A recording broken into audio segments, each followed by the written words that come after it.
1,000 plus news anchors, commentators, and DJs nationwide. 5,000 plus reporters and correspondents nationwide. RMN, Radyo Mo Nationwide. Ang totoong nationwide news network sa Pilipinas. Sa Surigao, DXRS 918. Tatak, RMN. Radyo Mo Nationwide. Minsan, hindi mo alam kung ano ang pinag-uusapan, kung sino ang nagtatanong, at kung ano ang tanong. Ngayon, ang tenga't isipan ay buksan. Intindihin ang bawat issue dahil tayo ang apektado. Straight to the point. Ito ang balitaan at talakayan na tunay na diretsahan. Walang paligoy-ligoy, tagos, lubos, umaagos. Straight to the point. Mas malamang usapan, mas mabusising talakayan, komentaryong mas mauunawaan. Straight to the point. Tatak RMN, Radyo Mo Nationwide. Kaya, kumusta? Maradyaw na buntag na sabang sa Ijutanan. Ako si Radyoman Gaydol Fuchu, makig-iba na isabang din sa Thursday edition and straight to the point. Straight to the point. Headliners. Sa mga headlines nato para kumana adlaw Huwebes na sa 21 ng Mayo 2026. Suspechado na misuway sa pagtuli sa isa katindira sa General Luna nakasuhan na. Tuyo ka mga drug suspect na nadakpan sa bypass operation ng PDEA nakasuhan na isab. Rice subsidy taga-turnover ni Governor Barbers nga tuna sa Surigao City. Epinan City Enro tagtudlo inin mga tagdili na himuon suyod asa may fish sanctuary. Samtang annual investment plan ng Surigao del Norte taga-Tuki. People's Day, malampuson na taga-Paygadon o gikatakda na isab ini, ipaygadon kuman na adlaw didon sa Barangay Urok sanan Barangay San Isidro. Samtang sa Cleo operation nan ato ang mga otoridad may resulta sa pagsikop asa inin na daghan na mga malapason sa balaod. Padadon isab ako man na taga-paningusgan na pipila ka mga programa dinhi para sa ato ang mga pobre na mga kaigsuunan. Amugan nato mga headlines sa ato mga balita para kuman ng adlaw Huwebes na isab pizza 21 ng Mayo 2026. Tatak Weather Weather Report. Ini kuman si Jetro Logronio ng Pag-asa Surigao sa pinaka-latest update sa lakat sa ato panahon. Maradyaw na buntag sa tanan niyang latest update sa kahimtang sa tong panahon ni kaadlawang Huwebes petsa 21 sa bulan sa Mayo tuig 2026. Wala kitay ginamonitor na low pressure area sa sulod gawa sa itong Philippine Area of Responsibility og easterlies ang makaapekto sa Luzon ug Visayas. Kasamtangan ang panahon sa probinsya sa Surigao del Norte ug Dinagat Islands makasinati sa mainiton na panahon nga aduna daghay tsansa sa mga isolated rain showers o lumalabay na mga pag-ulan kilat dalugdog tungod kini sa localized thunderstorms ug hinay ngadto sa kasarangan nga hangin ang mogikan sa amihan ng silangan ngadto sa amihan ng direksyon ug hapsay ngadto sa kasarangan ang balud sa kadagatan. Ang sukod sa temperatura sa bayan Surigao mokabat sa 26 degrees Celsius ngadto sa 33 degrees Celsius. Ang high tide magsugod unyang alauna 8 sa hapon ug ang low tide magsugod unyang alas 10:34 sa gabi. Ang adlaw musubang karong alas 5:16 sa buntag o musalaw po niyang alas 5:52 sa hapon.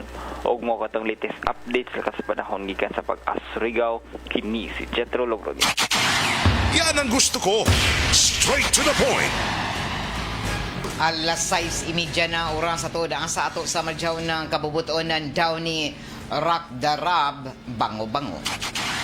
Isa ka suspechado na misuwaya sa pagatulis sa tindera dito sa General Luna ang nakasuhan na gazon. Ini ang detalye sa report ni Radyoman Gerson Fende.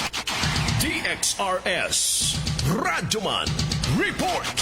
Gikasuhan na sa kasong robbery in person ang usa ka gitudlong suspect nga misulay sa pagtuli sa usa ka tindera, partikular na sa usa sa mga department store o grocery store sa General Luna, Surigao del Norte. Gilayong o kahinumduman nga gilayong nitawag o tawag sa mga presensya sa mga kapulisan ang mga bystander human kini nga madakpan ang gitudlong suspect. Din base sa gihimong investigasyon nga miabot ang suspect sa usa ka tindahan sakay sa usa ka itong mga motorsiklo nga Yamaha Meo nga walay plakang naka-attach og nagsukbot lamang kini og hoodie og face mask aron usab sa pagtabon sa iyang identidad. Sa dihang misulod na kini sa tindahan, gikataho nga gihulga pa pinaagi sa pagtion ng kutsilyo ang usa ka sales lady samtang nangayo kini og kwarta. Apan misukol ang biktima og dito misangpot sa komusyon og pagpangagaw sa armas tali na kaniya og ang suspect.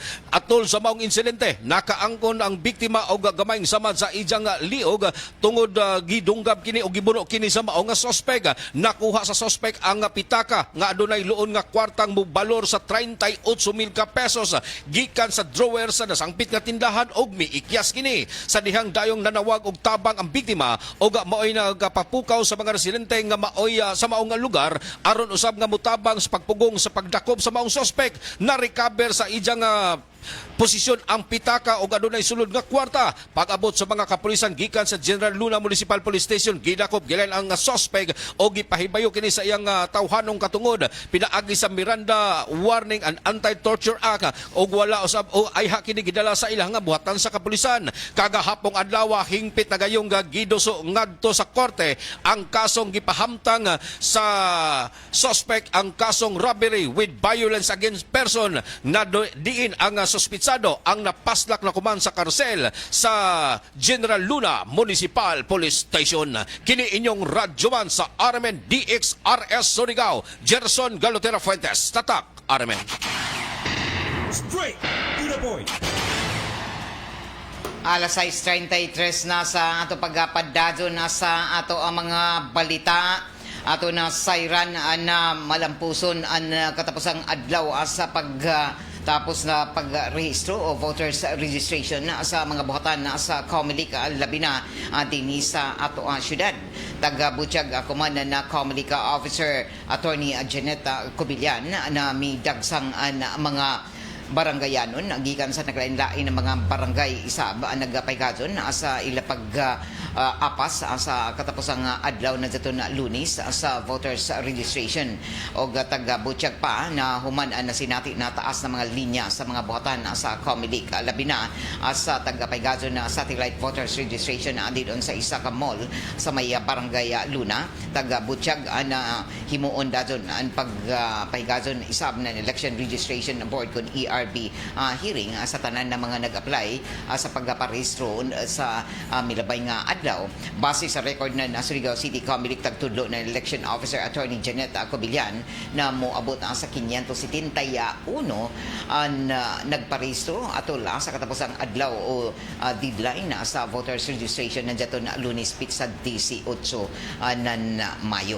Samtang dinhi sa tibuok probinsya taga-Butiyag isab na provincial election supervisor Attorney Alvin Canta na nakalista sab sila sa kinatibuk ang matud pa mga kalalakinhan na nagparehistro na miabot sa 1,922 ang mga kababainhan isab 1,700 sa kapin o ang kinatibukan na jaoy 3,628 ang mihimo sa pag-aapas sa pagparehistro na daton na katapusang adlaw sa voters registration sa tibuok probinsya na ini.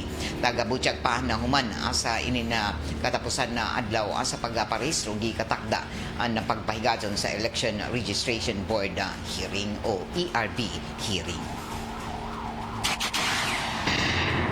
Alas 6:35 na sa ato pagpadadyo na sa ato ang mga impormasyon sa mga balita. Tagtakda na isab na ipahigaton ako man na adlaw ang himuon na pahigadon sa People's Day program sa duha ka mga barangay sakop dinhi sa syudad sa nagpadadon ini na programa sa People's Day sa pagpanguyo ni Mayor Pablo Eva Tumlaud II. o sa milabay na adlaw malampuson ang pagpahigadon ni ini din sa may barangay Tugbungon o lakip na ni ini sa barangay Serna. Butyak pa na gikatakda na isa na kuman na adlaw ipahigadon ang amuna People's Day program adin sa may barangay Urok sa nan barangay San Isidro adin ipahigadon didon sa barangay Urok Covered Gym ang amuna People's Day program sa may alas 8 ang takna kuman na buntag hangtod na ini kuman ala una sa hapon. Ang pagpadadon sa ini na amo na programa para sa paghatod sa amo na mga serbisyo sa nakalain-lain ng mga buhatan sa gobyerno sa syudad na duol didon mismo sa mga barangayanon o para labi na sa mga lagzo na mga barangay dinhi sa syudad di na sila mahasol sa pagkari-kari pa o maggasto sa mga plitihan sa pagpaygadon sa pag-avail sa mga serbisyo sa naglain-lain ng mga buhatan. Tagabutyag pa na kuman na adlaw ang barangay Urok sa ng barangay San Isidro Nasab ang makatagamtam sa inin libre na serbisyo pinaagi na sa People's Day program ng lokal na kagamanan o ang programa magsugod isa ba alas 8 nga na alauna sa hapon didon mismo sa barangay Urok Multipurpose Gymnasium. Straight to the point. Sa ato pagpadadon sa ato ang mga impormasyon nasa na mga balita 30,000 ka mga rice subsidy packs gikan sa kagamhanan sa probinsya ang formal na taga-tunol o taga-hatag sa kagamhanan sa syudad. Formal na nadawat sa lokal na kagamhanan kahapon na adlaw ang rice subsidy allocation sa may city gym taga-paymutang ang 30,000 ka mga sako anan bugas ini natabang nagikan mismo sa nasyonal na kagamhanan na taga-paabot pinaagi na sa probinsya na Surigao del Norte diin tagpili ang syudad isip isa sa mga nag-una na benepisyaryo sa amuna programa o nanguyo sa paggatunol sa subsidy o rice subsidy si Governor Robert Lindon Barbers. Kaiban isa ba sila Vice Governor Gida Gokiangki lakip na personal ini ng taga-dawat nila City Mayor Pablo Iva Dumlao II o lakip ni Vice Mayor Alfonso Pons Kasura. Mitambong isa ba sa amuna kalihukan sila Board Member Attorney Jan Cobillan, City Councilors Faith Ilumba o Joshua Hili, SK Federated President Jeneline Idulzura o Liga ng mga Barangay President Florenilio Ravilo. O ini na mga inisyatiba nagdaya ng kinatibuk ang 30,000 ka kapak na bugas diin kada pak ja isuyod na napuyo ka kilo. O ang subsidiya ipang-apod-apod sa lokal na kagamhanan sa mga pamilya na nanginahanglan sa 54 ka mga barangay gamit ang datos o listahan gikan sa community-based monitoring system isip opisyal na sumbanan para masiguro na hapsay o patas o makaingayon ang pagpanapod-apod ni ini para masiguro isab na hapsay na jagan sa programa mitambong isab sa turnover na mga city department heads, provincial staff o mga social workers gikan sa City Social Welfare Office o Provincial Social Welfare Development Office. Ang muna programa nagpakita ang kuman sa ligo na serbisyo gikan sa nasyonal, provincial asa ng lokal na kagamanan pinaagi na sa pagtinabangay isab o mas tagapaspasan kuman na mapaduol ang mga tabang niini para sa tanan ng mga Surigao nun. Hinoon katakda pa isab na ipanapod-apod ini doon sa mga kabarangayan o jaon na apil ang mga lista doon sa pagpaygadon sa inin community-based monitoring system. Straight to the point. Alas 6:40 na oras ato na sa ato sa marjaw ng kabubuton ng D3 Biofood Supplement na padadyo ni na mapalita sa tanan ng mga drugstores sa grocery stores dinhi sa ato syudad sa nan probinsya.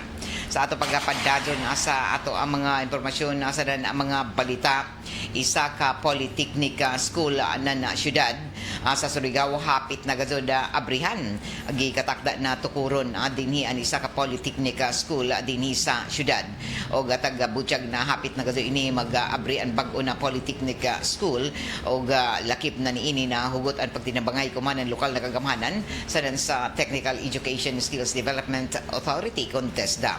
Ini ang pinaka-primero na naisgutan sa mga opisyal ng pagbisita ng TESDA Regional Director Director Florencio Sunico Jr. Ang ato na kay City Mayor Pablo Eva Dumlao II ang kahapon na adlaw sa isa pagbisita sa Batanan Mayor human makuha ang pag-aprobar gikan sa sangguniang panglungsod taglauman na mag-abri ang bagong eskwelahan sa mga sunod na buyan. Tumong sa mga proyekto na makatukod o makahimo ng isa ka kompetitibo na eskwelahan, pinaaginan ini masiguro na ang mga Surigao no, na mga kabataan makadawat na sakto na pagbansay-bansay o training o lakip na ang ilang mga abilidad na mahasa pa na tagkinahanglan para makakuha ng maradyaw na trabaho sa paginabuhian sa musunod na mga adlaw. Dito isa sa taga-Paygaton na panagtigom para magpakita ng suporta ang Surigao City TESDA Provincial Director o Attorney o Cathy Tacubaw, Public Employment Skills Development Office Manager Arcia Sila Lagrama, lakip na sila City Budget Officer Jeffrey Galido o mga kawaning gikan sa TESDA. Ini na mga inisyatiba ang kampahin na isa pa sa nagapadadyon ko man na programa sa kagamahanan sa syudad sa TESDA para mapalambo pa na edukasyon kay bayo sa paginabuhian sa mga lumulupyo dinhi sa Surigao. Straight to the point. Samtang gikatak da isab an sa taga-planuhan ang pagpaygadyon na bag-o na deep water fish port project dinhi na taga-sugyot para sa syudad ng Surigao. Ang kagamahanan ko man ang nakigtambayayong sa nakig-coordinar sa national agencies para mapalapdan o ma-explore pa ang bag-o na isa ka infrastruktura o oportunidad na maghimo sa pagpalambo sa local fishing industry o masuportahan ang tagatawag na pagpalapad sa ekonomiya o paglambo sa ekonomiya isa ba din sa ato syudad.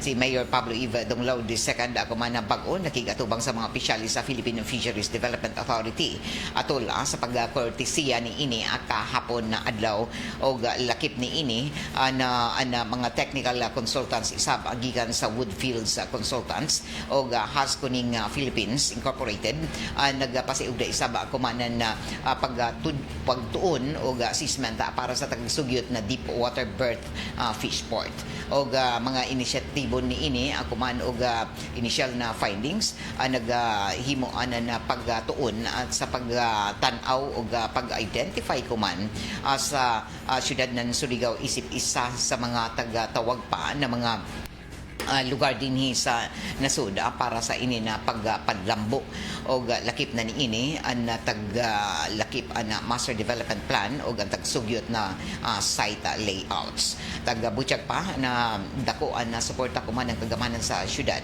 na tagapakita ang pinaagi na sa ini na mga inisyatiba o ang pagtuon ni ini ang makatabang sa pagsiguro sa epesyente na pagpalambo sa tagatawag na malahutayon na regional fish port construction na dinhi sa Mindanao. Na pagbisita sa delegasyon ang tagapanguyuhan na mismo na PFDA Division Chief Engineer Darby Makabata, Consultant Engineer Daniela Sibog o ang mga lokal isab na opisyal na mitambong para hisgutan ang amo na potensyal sa amo na proyekto maglangkob na sa mga sakop sa sangguniang paglungsod iban isa ba ni Barangay Kapitan Christopher Boyet Boniti o Engineer Jessa Marie Ilacha. Ana mo na aktibidad kagahapon ang tagapaagi sa kolaborasyon isab tali na sa mga nasyonal na mga ahensya, mga technical experts o ang mismo lokal na kagamanan para mahatod ang malahutayon o planado na infrastruktura para sa syudad ng Surigao. Straight to the point. Alas 6:45 na sa ato pagpadadyon sa ato mga impormasyon asa na mga balita. Diyan ay bag-o na iskaya chairperson dito sa Barangay Urok na nanumpa kahapon na adlaw sa buhatan ni Mayor Pablo Eva Dumlao II. Nanumpa sa buhatan ng Mayor ang bag-o na sangguniang kabataan chairperson ng Barangay Urok na si Andrian Galido Layos, taga-administrar mismo ni Mayor Paul Dumlao o ini sa saksi isab sa pagpapanumpa kagahapon ang City Legal Officer Attorney Ronel Ubod, DILG Officer Roberto Patayon o Kapitan sa Barangay Urok na si Kapitan Edna Torriguza.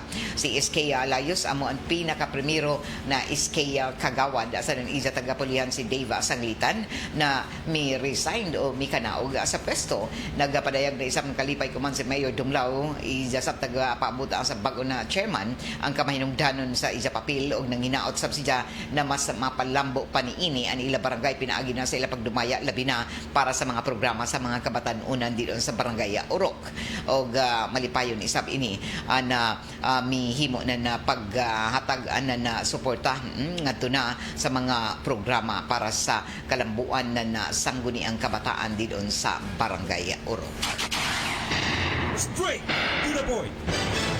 Anato oras tatak alas 6:46 na sa ato pagpadadyon sa ato ang mga impormasyon sa na mga balita ato na siren isab na mihimo akuman na dugang pa na paghatag na nakatinawan isab ato ang mga eksperto alabi na ang mga doktor dito sa Caraga Regional Hospital kabahin na ini sa kaimportante sa pag-monitor nan ato ang mga BP o blood pressure ini para malikayan ang mga komplikasyon na posible na mo resulta pa sa kamatayon o mo grabe pareho sa ini na mga ma-stroke.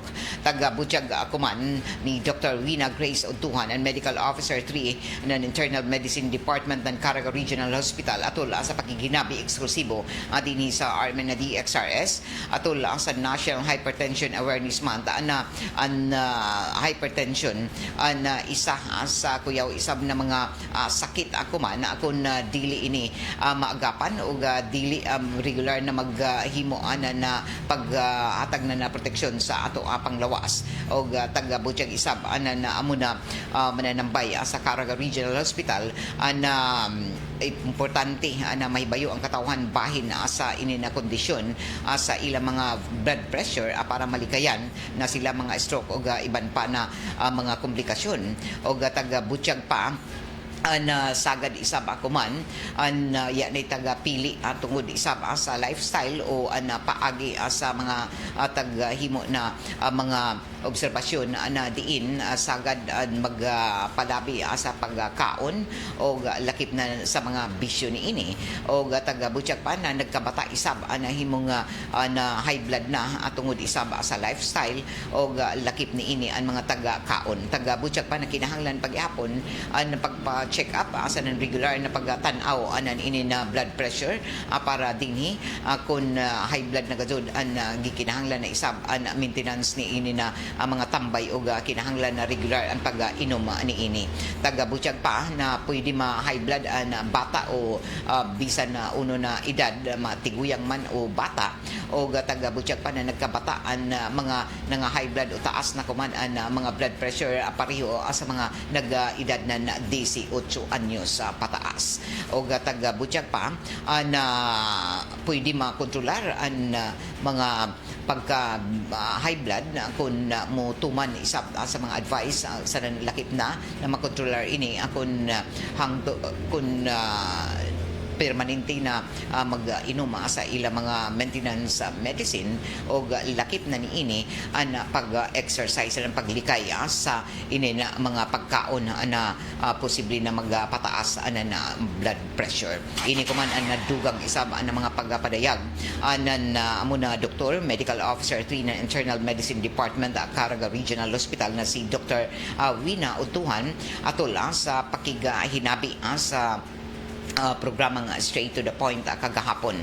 Taga-Butyag pa ni ini na importante agad na magbaton na in pagdisiplina sa pagkaon para malikayan ang mga pagtaas nan ato ang mga BP.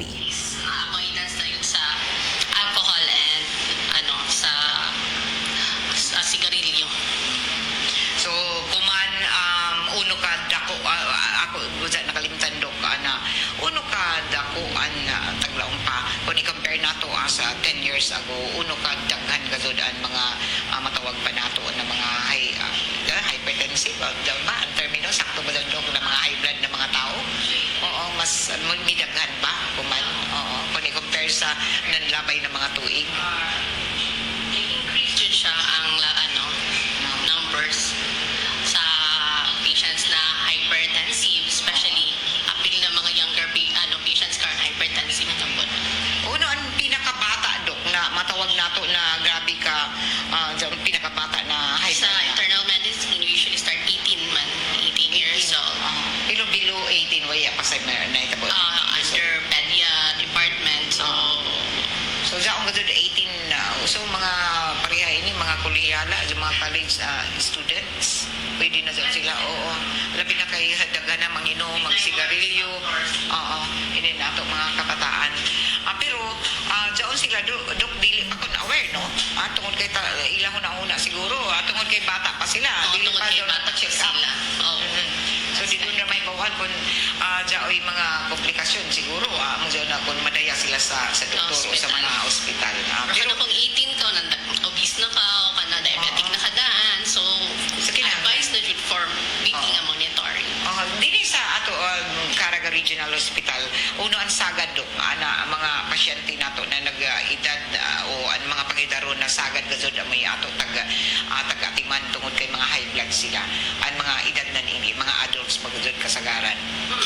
Ng mga tiguya. Okay. Sige, para maklaruhan gazod nato ini. Bueno, ang pamahayag ni Dr. Wina Grace Udtuhan, na Medical Officer 3 sa Internal Medicine Department ng Caraga Regional Hospital, atol ang sa isa pagpadayag nan inin importante na pagpakabana sa ato panglawas sa labi na daghan ang kuman ang mga hypertensive o inin high blood. Dili lamang kon ang mga adults o inin mga idarana kun dili lakip na ang mga batanon pa. Ini adungan sa awareness sa program kuman sa National Hypertension Month. Straight to the point. Alas 6:52 na sa ato pagpadadyo na sa ato mga impormasyon sa mga balita ato isab na siren na mihimo isab ako man na dugang na paghatag na pagpaklaro isab na ato kagamhanan kabahin na ini sa pag-deny sa nahimong paghangyo sa temporary restraining order nga na sa Korte Suprema sa habig isab ni Senador Ronald Bato de la Rosa. Taga-tabla ako man ang hangyo ni Bato na TRO kontra na sa ICC warrant o sa boto na 951 taga-basura kagahapon na Korte Suprema ang hangyo na Senador Ronald Bato de la Rosa na temporary restraining order kung TRO o status quo anti-order kontra na sa warrant of arrest ng International Criminal Court kung ICC. Taga-himo ang desisyon sa isa ka special in banca session. Taga-tinaw isab na ng Korte Suprema na ang desisyon ang nagtumbok lamang sa hangyo para sa interim relief o dili pa final na pagresolba sa kinatibukan sa amo na kaso. Hisgutan pa na korte hisgutanan kung matudlo ba na fugitive o nagtago-tago sa balaod si De La Rosa o kung valid an arrest warrant ng ICC kontra sa ija. Sa manifestation ni De La Rosa taghangyo niya ang TRO para pugnan ang Department of Interior and Local Government, Department of Foreign Affairs, Department of Justice, and Philippine National Police ug ang Pilipinas lakip na ang Criminal Investigation Detection Group kon CIDG na ipatuman ang warrant of arrest na tag-issue ng ICC red notice gikan sa International Criminal Police Organization o bisan uno na foreign judicial o quasi-judicial instrument na wayay Philippines Philippine Judicial warrant. O taga-butyag pa na sa kasamtangan isab taga-himo isab ako man na pamahayag gikan sa palasyo na matudlo na valid o balido na tagpagawas na warrant of arrest ng International Criminal Court kontra kay Senador Ronald de la Rosa.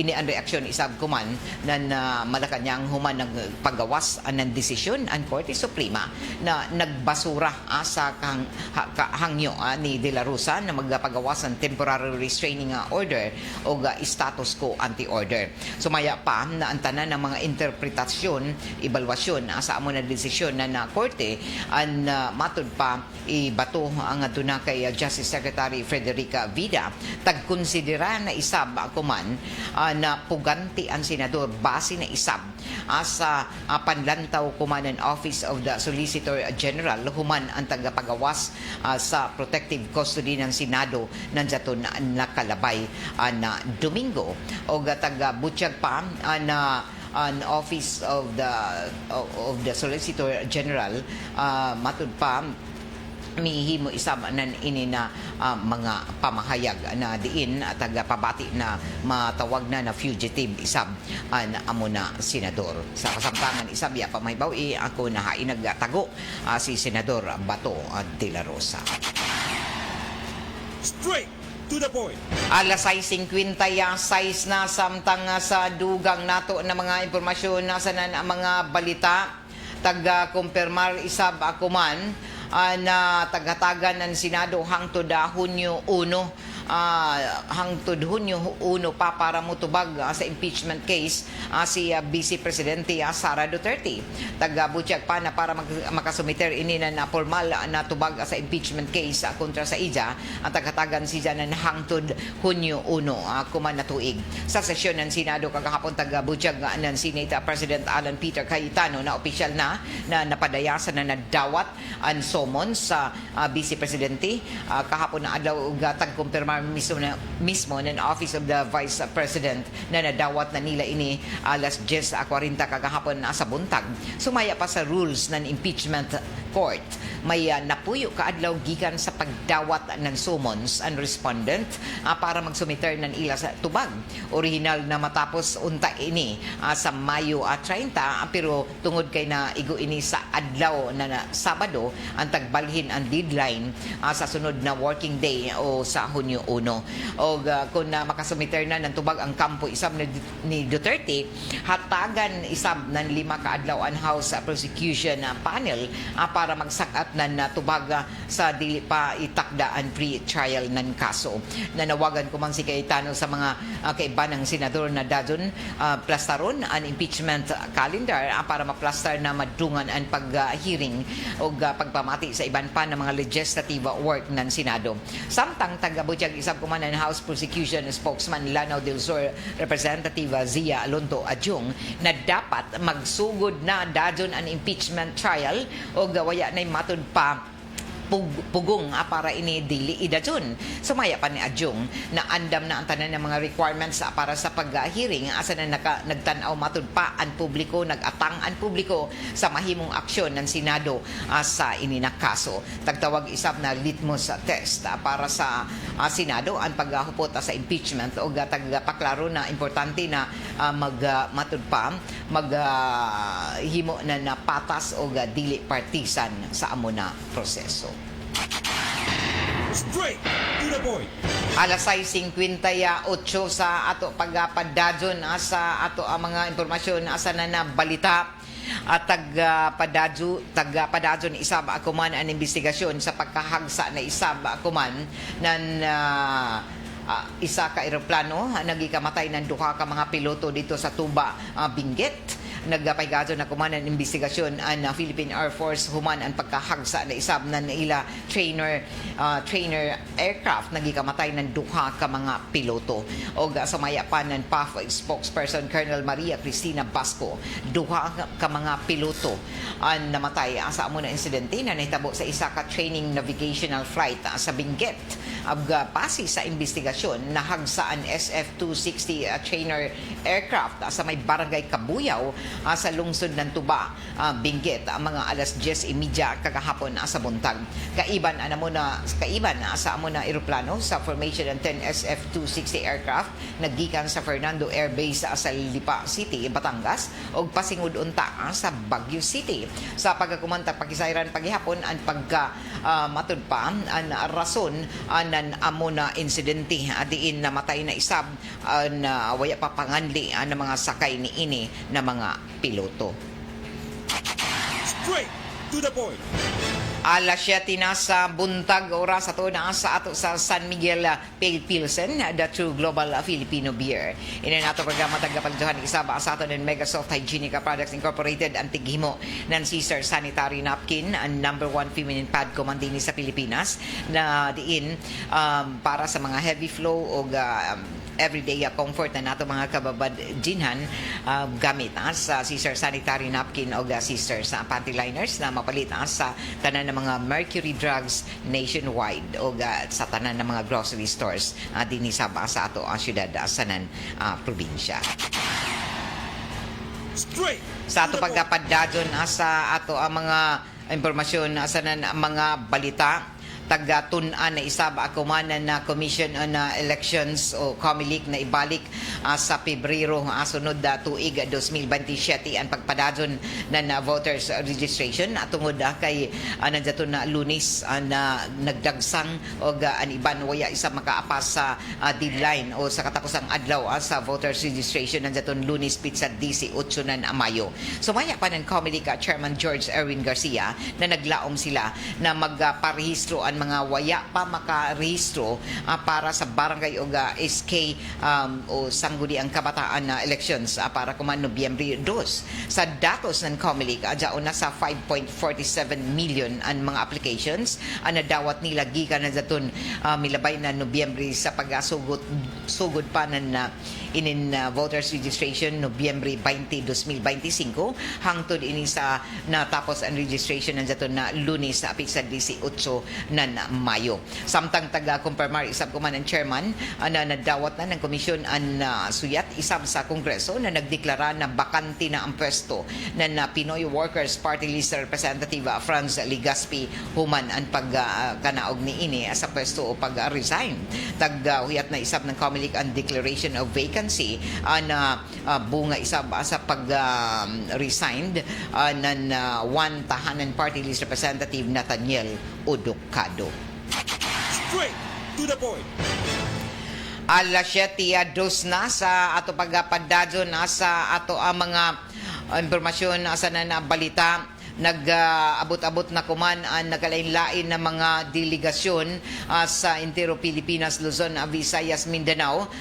Lakip na ang mga opisyalis isab sa Department of Education para na inisagi katakda ang opening program sa palarong pambansa 2026 na ipaygado na dito sa Agusan del Sur o kumana bag-o nag-abot-abot na o dyaon na sa nagkadaiyang mga billeting quarters na tanan na mga nag-una sa delegasyon labi na ang mga atletang kabataan Luzon, Visayas, Mindanao para na ini sa pagpapaygado na sa palarong pambansa 2026 na diin formal na abrihan o ang opening program ni ini ako man Domingo sa hapon. Straight. Alas 7:03 oras ato na asaba sa ato sa Marjaw na kabubuton na niidwi na sa flower shop adilan sa may NPC Arcade Dayan Amat inin na syudad para sa paginanglaro ni dyan mga presko ng mga buyak sa talan okasyon na moy sukia an idwi na sa flower shop sa Dayan Amat. Inin nato programa tagapaludyohan isaba sa ato sa Marjaw na kabubuton na seed liniment oil na padadyo ni dyan na mapalit na ang kumana sa tanan ng mga grocery stores dinhi sa ato syudad sa na probinsya. Mo sunod na kuman na taod-taod ang duganghan ay pa sa ato ang mga balita sa RMN Network News o sundan ini sa diretso balitang Surigao. Marajaw na buntag andi doon na sa ilan ni Batukan na Nilia sa may Purok 3 sa Barangay Luna o good morning Ma'am Gay sa amo Kapitan Neil Aldonsa ng Barangay Luna gikan ni Batukan Nilia kay Oya ni Jija Ohio gozaimasu Ma'am Idol Radio Manager. Oy, salamat ka Radyaw gikan sa nasud sa Japan. Isa ka Surigao nun di doon sa Japan Maradyaw na buntag di doon sa imo pagatan din sa ato Facebook Live Uya. Diana Rose Azilagon kay Matud pa, may kay Uya ni Jiha. Good morning. Kay Arnie Siraldino diyon sa lungsod na Naanawawon. Good morning. Pa-shout out kay Kuya Arjun, Auntie Baby, Uncle Intot, Angelo. Kay Dayan Ticol Tata, Sir Boyet Mindanya. Namati ko man sa imo programa gikan sa lungsod ng San Francisco, Naanawawon. Amaradyo na buntag diha sa Izutanan. Kay Edwin Felicio Dexter. Oy, Mads Dexter Lorente. O kay Edwin Felicio, Diana Rose Asilagon. Standby ka mo kay mo sunod na duganghan ay pasa at mga balita sa RMN Network News o sundan ini sa Diretso Balitang Surigao. O balik kita sa second portion para sa ato mga isgutanan isang kabahin na ini sa kampanya batok na sa HIV AIDS. At tagidaon jay ato mahimong resource speaker sa update status ko man sa mga programa sa pagpalapad awareness isab sa HIV AIDS. Kay ato na sayran na isaan karaga na daghan na isab ako man na nagapositibo sa HIV o kun uno ang mga programa ko man na natagahimo para dinhi mapalapdan sa nan mapakgang ang pagkakanat nan ini na sakit. Kay ba na ko diri sa control si J.O. Bataan nano kadisab din sa may transmitter site sa barangay Sabang Parley Fernandez ug Gerson Dudong Quijano. Happy fiesta tuod didon sa barangay Mati. Labi na sa mga kalumunan didon nila ni Winston Insomo. Mati na gado ini barangay Mati kapistahan ko man sa barangay Mati. Kay LC Palumo Nodalo happy fiesta asin upa sa ila ni kapitan ug mga opisyalis dito sa barangay Mati. Happy fiesta. Ako si Radyoman Gaydol Fuchum Marajao na Webes. Straight to the point. RMN Network News. Natubig ang ating bansa sa gitna ng banta